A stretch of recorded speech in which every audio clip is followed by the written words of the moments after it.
Hey, I'd like to welcome you to another episode of Mission Matters. My name is Adam Torres, and if you'd like to apply to be a guest on the show, just head on over to the website missionmatters.com and click on Be Our Guest to apply. All right, so today I have Phillip Emmons on the line, and he's a founder and CEO of Crucial App Concepts. Phillip, welcome to the show. Thanks, Adam. I appreciate your time. All right, so for our audience that have been watching us for a long time, you know that these are some of my favorite episodes. This is where, first off, we'll announce that Phillip has been selected to be one of the authors in one of our upcoming business leaders books. So really excited to publish his work and really to tell his story. And we'll get into that, by the way, and we'll also learn more about crucial app concepts as well.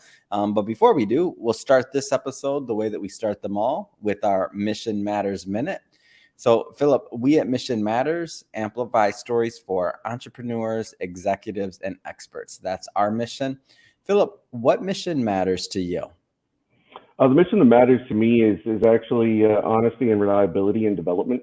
I think that's something that's direly needed, and that's where we try to focus. It's awesome. Love bringing mission-based individuals and entrepreneurs on the line to share why they do what they do, like how they do it, and more importantly, how they're adding value to the marketplace, which you certainly are. So maybe just let's start from the beginning. Like, where did all this begin for you? Like, how'd you get on the road to crucial app concepts as an entrepreneur? So actually, I started about 15 years ago, roughly. Essentially, I was a client, and I wanted to develop my own application and game. And got into it. And what basically happened was I hired an individual to do some work for me. Turns out he was just kind of stringing me along, wasted my time, then ghosted me, and couldn't do anything about it. Then I hired a company, both from overseas. And once the company had better project management, they talked to me better. Everything was going decent that I thought. About 9 months later, they delivered a piece of code claiming that it was basically done. And it turns out that it was very simply just a piece of code that they purchased online. They didn't do anything with it. And, when it comes to development, it's like a contract work. You prepay some up front. So, after that, I was frustrated. I was out, about a year and a half of time. I was out, a lot of money. And then I decided, I'm going to figure out how to do this myself and start hiring my own people, and vetting people out. And when I did, I learned so much about the industry and how it works and how my estimate on the cost was way off. I was that standard typical client. And after the experiences, I realized that this happens constantly. We actually do about 50% of our projects are what we call rescue projects. And rescue projects are just that, taking something that has started and somebody either ghosted or left, and we try to pick up the pieces and help the person move on. There's a lot of small businesses, a lot of small clients that even medium-sized businesses that have this kind of issue and don't know where to turn after that. So that's something that we come in and we try and take care of. It's awesome. And I know a lot of the people watching this, unfortunately, have experienced or at least heard a similar horror stories. So I love when a business starts because you're solving really an issue or a problem for yourself, right? And then you find a way to be you've been blessed now, you solve the problem, and now you find a way to be a blessing and help solve other people's problems. I mean, when I think about like Mission Matters and how we've grown, like that's been our motto. Everything from the podcast agency to the Facebook agency, like everything we do was based off of feedback. So, and originally trying to solve problems for ourselves, which was how do we distribute content? How do we reach a larger audience? All of these things. So awesome. At what point was it, did you decide like, this is the business I want to be in? If there was a point or it was a progression, like how did that part happen? Because a lot of people solve problems for themselves. They do something, they don't necessarily go full scale launching a business. Like, how did that happen? So after probably about 3 to 6 months of research after the event happened, I came across the objective of understanding that my budget wasn't big enough for my project, that I needed to expand that out. And then I tried to figure out how was I going to build my budget in order to get the things that I wanted to create done. And because I had already had so much, interest and understanding in that field, I decided to take a couple of project management jobs. And so I worked for about a year with 6 months with a company in Canada, 6 months with a company in Australia, both major company names as project manager for them. And I realized something. Um, they charge, 125 to $250 an hour, and that's the standard development rate. But they're still using offshore development teams, Mm. so it is literally price gouging, and that is definitely something that I was completely averse to. So I decided that there's no better way to build my game than to continue to look for the talent, look for the Mm. people that I understood. I've interviewed thousands of people, Wow. and I've sifting through the resumes, sifting through the portfolios, figuring out all of those pieces. But after the time I spent with those major companies, I had a really good understanding. And so I started hiring my own team and taking on client projects to fund my internal projects. Wow, love it. So this thing kind of grew grassroots, and it sounds to me like one brick at a time, right, to build that wall. So it's a great story. So let's shift slightly here. So I do want to talk about the upcoming book that you'll be an author in. Um, what is your inspiration, and what type of writing do you want to bring to the book and to the work? Like what kind of themes do you want to cover? And we won't, and just for the audience, we won't get into all of it today. Just to let you know, we will be bringing Philip back on the show after the book is launched, and we'll do a deep dive into his writing. But I do want to give you just a little taste, a little flavor of what Philip's going to bring to the table. So basically, my goal with this is to let people understand and make people aware of the pitfalls of trying to do everything yourself, because Mm, that was something that I came across. It's been a good 13 to mhm. 14 years since I started, and those games that I wanted to make are still at about 80% because I continuously build on them. Wow. And I realize that a lot of people try to do these things themselves internally. What they don't realize is that there's multiple different ways of developing, such Mhm. as offshore, and then you have onshore. But there's something that people don't realize is that there is such a thing as nearshore development. Mm, And nearshore development is very simply having U.S. responsibility and management with an offshore team that's dedicated, that can actually provide the security and the completeness of the project that's required.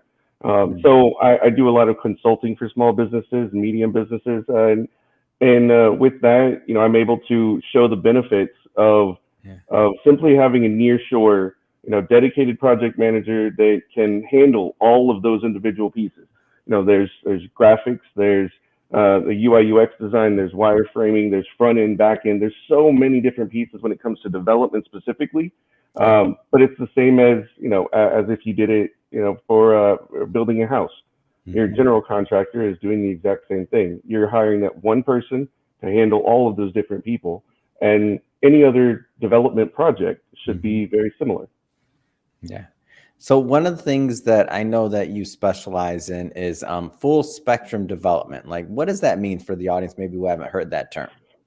Yeah, full spectrum development is something that I've kind of tried to coin to mean the taking of a project from brainstorming and conception all the way through all of the phases, graphics, development, publication, and marketing to the very end. So full spectrum being that one company can handle the entire piece with a single point of contact that you as a client only has to work with. It makes things so much easier for you to get, for clients to get things out and get things developed where you're only dealing with that one person. Mm, And as long as you're being updated, you know how things are going, then it works out very, very well. And it's extraordinarily cheaper than working your own internal team that you have to consistently pay salaries on, and you have to consistently keep working and make sure their timelines are right. So it frees up you to do things that your business is designed to do, and let somebody else be the main focus of the entire project that you're looking at. So you mentioned that a lot of a lot of the work that you and your team do are really saving and progressing or rescue missions. I believe you said something along that lines, and really helping other projects that for whatever reason aren't moving forward. While I don't like to, focus too much on the negative side of things, I mean, there's entrepreneurs out there that need to hear this so that if they're going in or they're kind of going down that same path, that they maybe can start making some different choices. So, like, what are some of the things that you've seen that really holds a project back from taking it really from that idea that you mentioned of taking it from concept to reality? Like, what are some of those pitfalls in making that happen? Oh, sure. There's a couple of different things that are what we consider to be red flags, for Mm. example. Some of the businesses that I do consulting with, I'll come in just to ensure that the current development team they're working with is on track and doing what they're supposed to be doing. Mm. Because there's nothing worse than being strung along, as I was in the very beginning, and Yeah. thinking everything is going well. And then whenever it's time for you to launch, you get this huge, huge wake up call that nothing Oh, was actually that hurts. what it Oh, seemed. Yeah. So that's usually the first thing that I work with is letting clients understand where they are. If I'm doing consulting, I check the time frames of turnaround times of conversations, emails, what kind of grouping they have for communication for the entire team, how they're doing the back end, the code. There's so many different pieces that go into it, and that's what I handle as a consultant for these clients that are just trying to regulate their development teams, even internal teams. mm. But at the same time, we have one client, for example, that we took on, and with such a short time frame that things had to be done, and the development team had already wasted a full month just just going back and forth, really for no reason whatsoever. They didn't have documentation ready, and this client was doing a major conference within 3 months, and Wow. there's nothing worse than being in a physical conference and having nothing to show. You've already Mm. spent so much money on it. So I made it very clear that these are the red flags I see. These are the things that are happening. If you want to get this done, it's going to take specialists, and it's going to take time to get it done. And I said, like, I can help you find somebody, or I can do it, but Mhm. somebody's got to get this off their plate because they're not capable. Yeah. And so luckily, with all the 15 plus red flags that we went through, we Yeah. were able to take it over, and we turned a 9 month project into a 3 month project, and Wow. Amazing. I was standing next to him at the conference, talking to clients and his team. So it worked really well, and we're still working on that project right now. It's going to be a national project when we're done, Mm. and it's overall about a year and a half to 2 year project that we're doing in about 6 months with all senior developers. So Mm. there's very specific circumstances for every client, and we cater to all of those. We work Mm. to cater to individual clients. Mhm. So, speaking of red flags, now, obviously, I want at the end of this, I'll give you an opportunity to leave your contact information, and anybody that's interested, they can obviously go over and check out your team over at Crucial App Concepts. But speaking of red flags, let's just say that there's some people watching this that are in the process of choosing a developer or just kind of like dipping their toe in the water on their next big project. What are some Mhm. of the things that they should consider before they hire somebody? Well, some of the things you should consider is you definitely need to get references like you would with the resume. Mm. The difference here is it just because you're getting references, you need to actually call them. Take the real time to vet these people out. Mm. Check on their portfolio. Ensure that their portfolio is theirs. I interviewed a developer that literally was using one of my projects in his portfolio. Oh, come on. You like You that can't one? make it up. You It, can't make it's that up. and the problem being is that there's some simple ways that you can understand what they're doing. For Mm. example, I just started asking him about that project. Explain it to me. What happened? What was the project about? How did it work? Can you show me any internal images or pictures? These are the simple things that anybody working on a project would be able to pull up immediately. And of course, he wasn't. So it was very easy to vet him out. But a lot of other people, Mm. they reuse portfolios constantly, and so you really need to vet them. Make sure you talk to the references. Hmm. Yeah, it makes total sense. And what you just now said, I mean, that's, with or without, a huge background in development. Obviously, they can work with you as well. And you do the consulting part as well. But it doesn't sound like you have to have a huge background to say, hey, those simple questions that you mentioned. So can you give me some references, like, and actually calling them and just having, because I feel like you call somebody and they're either happy, they're not, they're indifferent, like everything is going to give you information. But without making that call, you really don't know. Right. And if you don't really know there, then you could find yourself in a situation, one of those horror stories that you mentioned, 6, 9 months or, down the line and not having what you thought you were going to have. Yeah, that's exactly right, and it's very disheartening. And then, where do you go from there? And that's where I try to come in and rescue these people to help get it Mm. back off the ground. The last thing I want to see is a good project fail because someone took advantage of it. Hmm. So tell us a little bit more about the types of projects that you and your team work on. So is this mobile apps, of course? What else?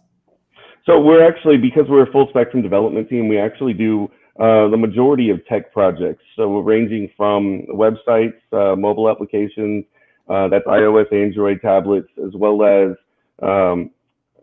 Amazon. Their store is not really out there anymore, so it's kind of faded away. But you do have Microsoft Store. You've got consoles. You've got the computer software Mhm. situation, as well as enterprise server work. So we've actually done several large projects, some with Station Casinos in Las Vegas, as well as Philip Morris International. We've done a few major projects that required us to get into the security piece where we can actually integrate into their enterprise backend system.